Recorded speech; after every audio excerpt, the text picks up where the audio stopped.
ये तो उनका स्वभाव है, इसलिए कि हमारे आँख को प्रतीति हो जाए, विश्वास हो जाए कि कोई भी ऐसी चीज नहीं है जो उनके लिए दुष्कर, वहाँ दुष्कर कोई चीज नहीं। गोवर्धन को उठाया उन्होंने, तो गोवर्धन को उठाया तो उसमें अंगुली को लेने का क्या मतलब। आज भी ये प्रसिद्धि है, लोग कहते हैं कि हम तो अंगुली से इसको हटा देंगे। तो अंगुली से हटा देंगे माने उस जो सामने वस्तु है उसके लिए अत्यंत तिरस्कार की बुद्धि है कि इसमें कुछ नहीं है, हम इसको ऐसे हटा सकते हैं। तो भगवान ने अंगुली पर उसको धारण कर लिया और धारण करके और रक्षा किया। तो वो अंगुली लगाने की भी जरूरत नहीं थी, लेकिन सामान्यतः हम लोग तो समझ नहीं पाते ना, क्योंकि हम जानते हैं कि जिसको धारण करना है, जिसकी रक्षा करनी है, बिना उसके सानिध्य के, माने सानिध्य जब तक हम कल्पित नहीं करेंगे, वहाँ जाएंगे नहीं, तब तक उसकी न रक्षा कर पाएंगे न उसका धारण कर पाएंगे। ऐसा है नहीं, परमात्मा को इसकी जरूरत नहीं है, लेकिन वो दिखाते हैं।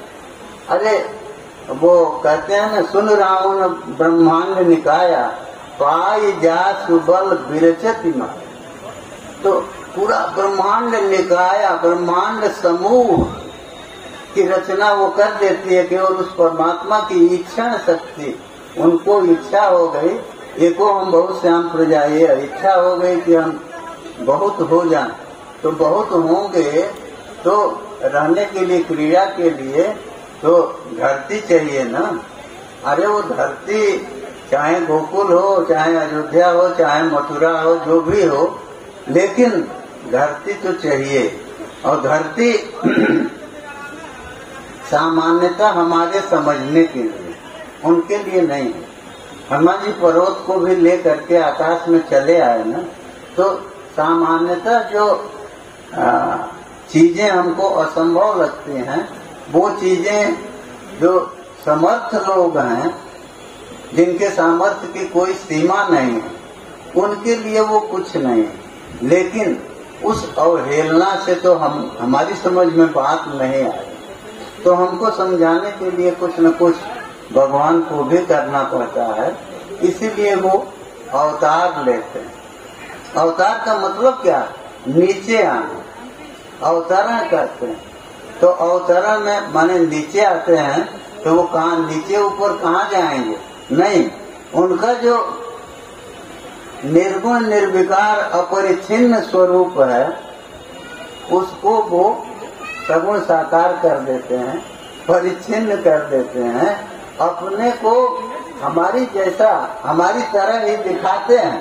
क्योंकि हम लोग को एक आकृति हमारे मन में बैठी हुई है कि इस तरह का मनुष्य होता है, इस तरह के पशु होते हैं, ये होते। तो वो आकृति जो बैठी हुई है हमारे भीतर, उस आकृति को छोड़ के अगर विलक्षण आकृति में वो आते हैं तो शायद हम उनको समझ नहीं पाए।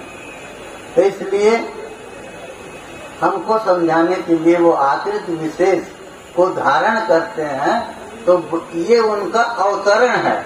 वो जिस स्वरूप में है, जहाँ है, उससे पहली चीज तो ये नंगी आंखों से दिखाई नहीं देंगे। तो वो परमात्मा जो दिखाई नहीं देगा।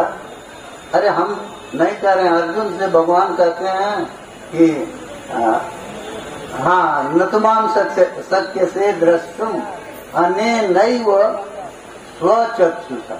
अब बताइए, तो आदमी का दूसरे के चक्षु से देखता है, कहते हैं स्वचक्षुषा, अपनी आंख से नहीं देख पाओ। अरे विचित्र है, तो दूसरे की आंख से कोई थोड़े देखता है कि आप कह रहे हैं कि इस अपनी आंख से नहीं देख पाओ। तो उनका मतलब है कि तुम्हारी आंख जो है उसको हमको देखने में असमर्थ है, लेकिन तुम इसी आंख से देख लोगे, इसलिए हम तुमको दिव्य चक्षु दे रहे हैं। तो दिव्य चक्षु दे रहे हैं, दिव्य नेत्र दे रहे हैं, तो दिव्य नेत्र रहेगा कहाँ? शरीर में कहीं न कहीं अवस्थित होकर के ही तो वो उस रूप को देखेगा। जैसे ये चर्म चक्षु जो हैं वो इस पांच भौतिक चीजों को देखते हैं, तो परमात्मा ने ये बतलाया कि तुम अपनी इन आंखों से, जो आंखें हमेशा पांच भौतिक चीजों को देख रही हैं, उनसे हमको नहीं देख पाओगे। तो हमको नहीं देख पाओगे तो कहना क्या चाहते हैं कि मैं पांच भौतिक नहीं हूँ।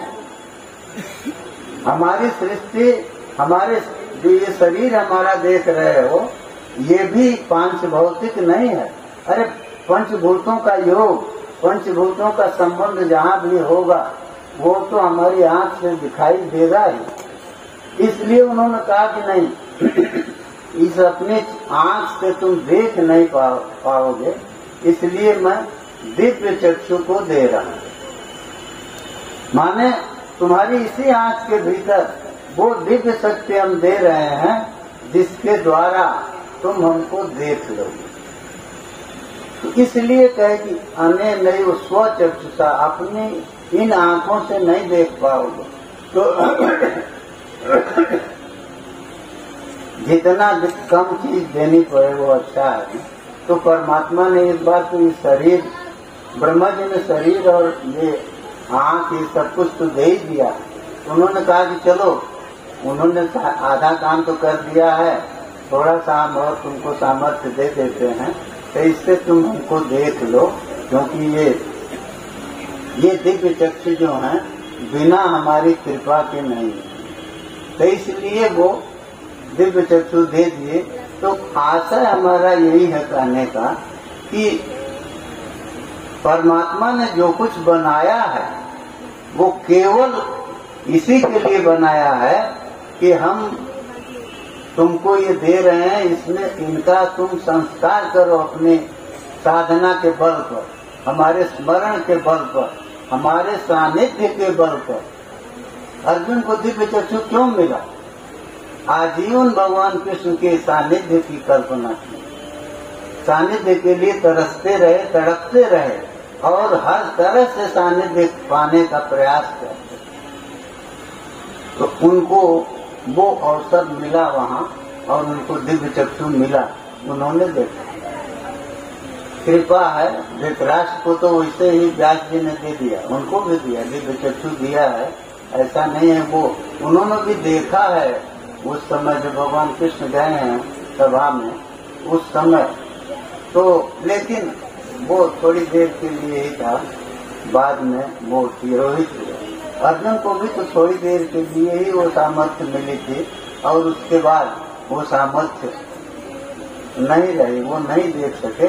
और ये कहें कि तो उन्होंने दिया अपने मन से दर्शन के लिए, तो अच्छी चीज थी, तो फिर ले क्यों लिया? तो भगवान का ये स्वभाव तो है